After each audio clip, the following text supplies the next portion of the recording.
गाँव में बास करती 2000 अधिक लोक। गाँव में ना अच्छी पीवा पानी सुविधा ना जीवा आसवा रास्ता, एमतीक आम्बुलांसटे गाँव को आसीपे ना। निर्वाचन आसिले नेता मंत्री मानू अनेक प्रतिश्रुति मिले, किंतु ताहा पानीर गार परी। गाँव को सबु सुविधा जोगाई देबाकू बारंबार दाबी करिसेंती लोके, हेले कौनसी सुविधा मिली नथिबा अभियोग होईछि।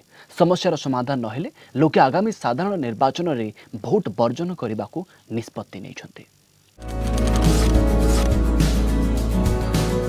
तले एक सौरचालित पानी प्रकल्प बसाइबाकू योजना करा जायतिला। एने पानी टांकी सौर टावर भी बसिथिला।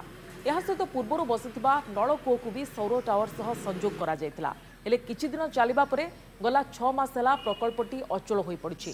गाँव में पानीर से भली किछि विशेष व्यवस्था होई नथिबा बेले एबे प्रकल्प अचल हेबा परे बेश हैरान होउछथि लोके।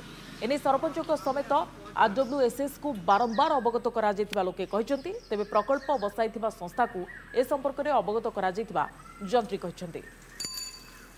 गवर्नमेंट कहीं भी आसुना आबे आउ केमती काम लगे आ बेकार होगी पड़ची पड़ी जीवा गवर्नमेंट तो शुणुनि कि गवर्नमेंट किसी लोक पाखे पठाऊनी एरकम होगी रही आ जो ट्यूबवेल टी सेटिंग करदेला सौर चालित सांगरे। अच्छा सब आम भारी खुशी हेलु गाँववासी मैंने से जो गोटे सिंगल कल थिला सेथिरु भी पानी सेटिंग करदेले जो सौर चालित को आ 6 मास पर से तार टोटाल खराब है। कौन मते एपर्यंत आम ये देवालय स्थान में कौन लोक पानी टुपे पाऊनी कि आम गोटे भगवान सेवार पानी मुंदे भी लगे पारूनु। ये अवस्था बर्तमान पड़ीचु।